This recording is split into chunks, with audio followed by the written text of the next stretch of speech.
Thank you for clicking on the YouTube channel, Nerds in the Hood. What's up, YouTube? It's the homie Rex the T-Rex here, and today I will be reviewing the 2017 film Brawl In Cell Block 99. The film's plot synopsis is: a former boxer named Bradley loses his job as an auto mechanic, and his troubled marriage is about to expire. At this crossroads in his life, he feels that he has no better option than to work for an old buddy as a drug carrier. This improves his situation until the terrible day that he finds himself in a gunfight between a group of police officers and his own ruthless allies. When the smoke clears, Bradley is badly hurt and thrown in prison, where his enemies force him to commit acts of violence that turn the place into a savage battleground. The cast for the film is: we got Vince Vaughn as Bradley Thomas, Jennifer Carpenter as Lauren Thomas, Don Johnson as Warden Tuggs, and Udo Kier as Placid Man. This movie was directed by S. Craig Zoller. Zoller?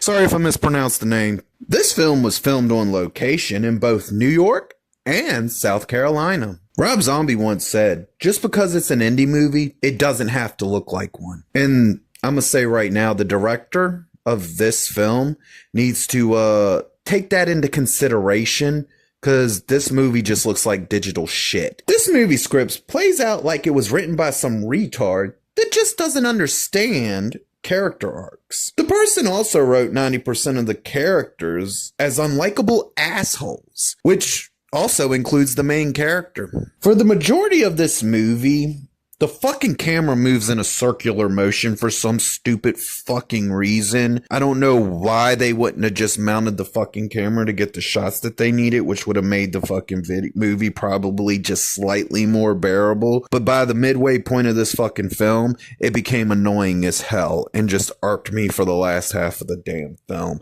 I don't know why they do that. It literally moves in a circular motion. The whole fucking film. It's like somebody's holding the fucking camera and slowly moving it in a circle. Like, the picture's the same, but it's like the fucking camera's just moving the whole time. I don't know why the fuck they didn't use a tripod or some shit. The saddest thing I've ever seen is an actor trying to do the best that they can with a shitty ass script. Because realistically, no matter how much they try, no matter how much effort they put into it, the script for this film was so fucking bad, the acting didn't matter at all. This movie has several moments where it comes off with these scenes that feel very awkward. Like, the scene shouldn't feel awkward, because, you know, it doesn't really fit in with what's going on with the scene. But for some reason, and it probably stakes back to bad writing, this movie has some awkward ass moments that feel extremely out of place. This movie does some random fucking time jumps. It doesn't pop up on the screen and tell you that it did a time jump. No, it just fucking jumps. And your only clue is the few minute visual things that you won't notice unless you paid attention to his car and his house, really, and his wife. But that's about the only way to figure out that there's been a time jump. And then evidently there's another fucking time jump, but I still don't understand how that one happened either.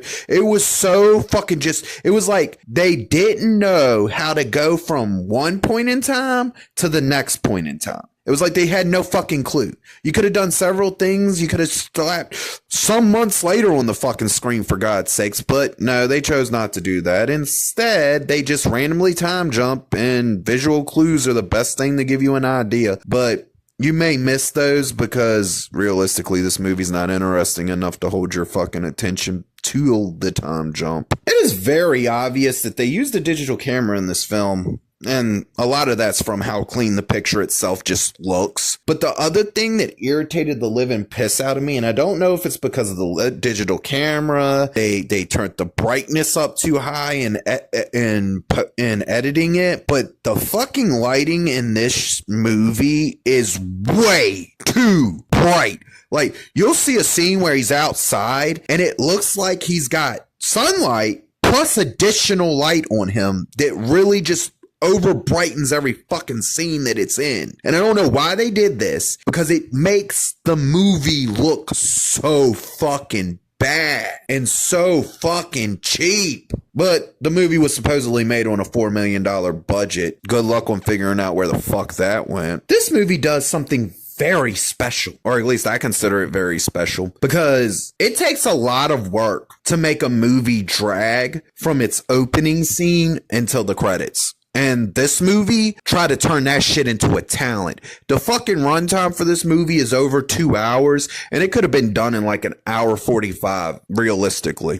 I think this movie was trying to be a pile of shit because the fights in this movie look so fucking poorly staged that either they did one shot, called it, and moved on, or somewhere in editing, they used the wrong fucking shot. And we got a bunch of extremely staged ass looking fights where it's literally, it's like playing God, what the fuck are they called? The RPGs where each player has to wait their turn to attack. That's what these fights are like. And I don't know why these muggle fuckers stuck these types of fight in there. Cause it's literally, dude stands there, waits for guy to punch him, blocks it. He goes to punch him. Dude either dodges or gets hit. Then the fight continues just like this. It's like, bruh, video games don't even do this shit that much anymore. And when they do, it's not this fucking boring. One thing this movie did manage to slightly surprise me with is the few good effects that it did have. Sadly, though, there was way more bad effects. And I mean some really fucking bad effects to the point of where it's beyond cringeworthy. This movie has a story that tends to go nowhere really. And if that wasn't bad enough, we also get a very predictable story too. Like, if you've ever seen a movie, you could see half this shit coming a mile of fucking way. It is so fucking predictable that it was like somebody literally said, how can we make the most predictable movie possible? And this is what we got. The majority of this movie doesn't seem to have a soundtrack to it. And if there was moments where there was a soundtrack, it was so piss poorly bad that it didn't even fucking register on my radar while I was watching the film. So I don't know what the hell they were doing here. I don't know why you would try to make a whole ass movie where most of the movie is just dead silence when shit's going down. It's boring. It's like watching real life. And if I want to watch that, I can go on fucking YouTube and Google police body cam videos and get the same fucking thing 20 times more entertainingly, though. You would think a film that's made on a budget of $4 million, they could actually make a good film out of it. And I'm here to tell you that a talented artist would have made a good film out of it. I mean, shit, we got a $10 million Godzilla film that looked better than some of the shit we get here in America as far as CGI and whatnot. But for some reason, this film blew its $4 million budget, and I'm not even sure what the fuck they blew it on. It was probably fucking actors and permits to be able to fucking record in the locations that they recorded in. Because realistically, and here's the sad part, I like to watch the little short films that they do on YouTube, specifically the horror ones, because there's some really fucking good ones out there. And those are made by like 2 or 3 people who don't even have a fucking budget and look 30 fucking times better than everything in this film. And that's fucking sad when you're getting outshined by something that doesn't cost as much but seems to have better imagination and better creativity. For me, this was something I just bought because I saw the cover and it looked interesting. And I know when I do this, it's a 50-50 chance that I might get a good movie. I might get a shit movie. This time it was a shit movie. It ain't gonna stop me from doing blind buys though. It's always fun. It's always intriguing. The thrill of it's even fun because you never know what you're exactly gonna get. Because sometimes you'll find the greatest hidden work of art ever. Other times, like this time, you find out why you never heard of the thing. Sadly though, with this movie, I wish they would have actually put more effort into it. Because you can tell that the actors were trying, but what can you really fucking do with